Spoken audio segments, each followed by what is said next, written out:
What's going on, guys? Welcome back to the channel. Appreciate you guys tuning in for another video. If you guys are new to the channel, make sure you hit that subscribe button. You know, we're still doing 3 videos a week right now, and we don't want you to miss out on any of those future videos. So make sure you hit the subscribe, turn the notifications on, and all that good stuff. You know, I feel like this channel is all good bass fishing content.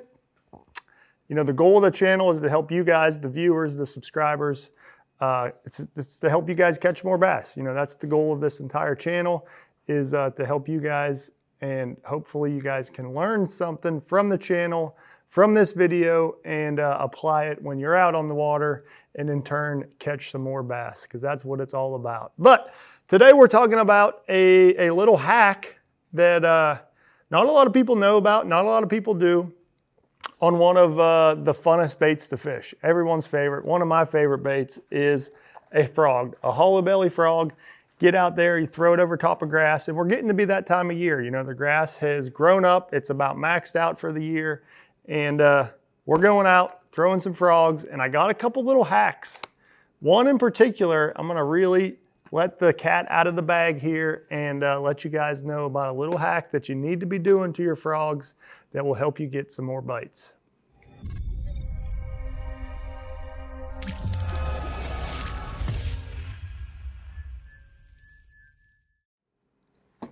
Okay, so here we have a brand new frog we're gonna pull out of the package for this little hack. You know, there's a few things I like to do to frogs. You know, there's a bunch of things you can do to customize these baits. You know, this is actually just the Boom Boom frog. Lots of great frogs out there. I'm not gonna tell you to choose one over the other, but there is a lot of great frogs out there, and this is one that I really like throwing. And what we're talking about here today is when I'm throwing this over extremely heavy, matted out hydrilla, cheese mats, trash mats, stuff like that, where it is a actual mat across the surface. You know, there's situations where you want to throw a hollow belly frog like this in more open water or more scattered grass, sporadic grass, stuff like that, where a typical topwater bait won't really come through. You know, with treble hooks, obviously going to get hung up in the grass. So you can throw a hollow belly frog and kind of walk him around in those open areas. But this little hack that we're talking about here today is not for that. This is for more of that extreme heavy cover, totally matted, you know, cheese they call it, that green, yellow green stuff that starts developing on the surface. You know, heavily matted hydrilla, heavily matted, you know, floating eelgrass, milfoil, things that have floated in, blown into areas, and there's a heavy duty mat on top of the water. And if you just throw your frog over there, you know, obviously he's gonna make some commotion on top of that. But a lot of times he's not even hitting the water. He's just sitting on top of that grass, kind of making some commotion on top of that grass. And obviously the fish can feel that, they can see that, they can hear that above them, and they come up through that grass and attack and end up getting your frog, and you end up catching a lot of big fish that way. But one little hack I like to do in that situation is I like to add a little weight to my frog. A little weight does a couple things. So what I'd like to do is I take this right here. This is an Epic tungsten nail weight. There's various different sizes, but I found I like the 1/32 ounce size because you can add additional if one isn't enough. So what I like to do is, you know, obviously I'm gonna start with one of these.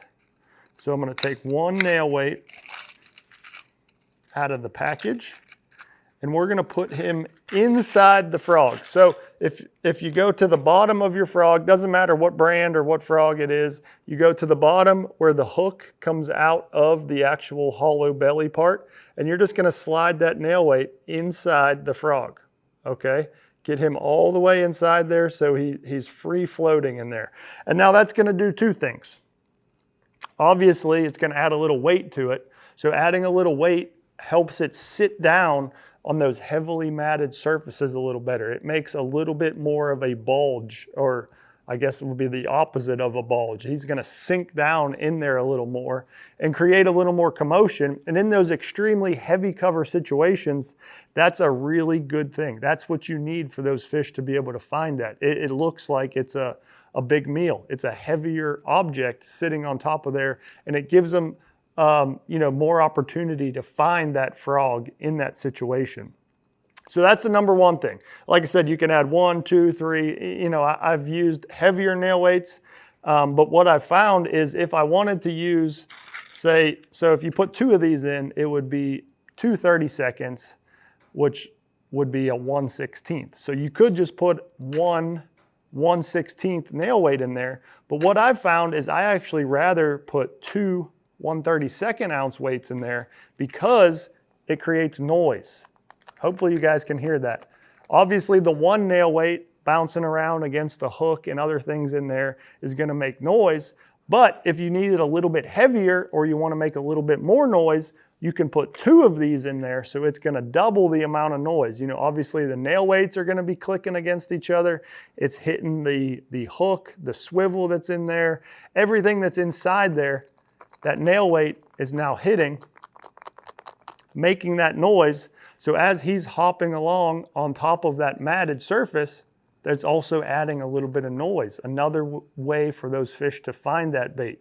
Another attractant that fish can come up and find that bait. So adding that little noise, guys have always added rattles and things to their frogs, but I've found you can just use a nail weight and get the best of both worlds. You can add some weight and a rattle at the same time, only adding one thing. And we have nail weights so readily available, they're in the boat for so many other uses. Simply just take one out of, your Nico worm box or wherever it may be, slide them into a frog, and then you're ready to go. You've added weight, you've added noise, and now that right there is going to get you extra bites on that heavy cover matted situation. Catch those fish. Now, I believe we've done another video, but we will dive into some more frog fishing videos as the season goes on and we actually get out on the water and catch a bunch on the frog here this fall. But, we always like to trim the skirts a little bit, maybe adjust the hook, replace the hook with a trocar hook. Those are all other things you can do to your frog to help get the most out of it. But this little hack right here, I wanted to bring it to you guys and help you guys when you face that heavy cover matted cheese mat. Adding a little nail weight can get the job done and help you catch some more fish. So hopefully you guys learned something from this video. I'm curious if you've ever done something like this, if you've heard about this, all of those good things. Make sure you drop it in the comments below. Let me know what you think. Appreciate you guys tuning in. Hit that subscribe button if you haven't already, and we'll see you guys next time.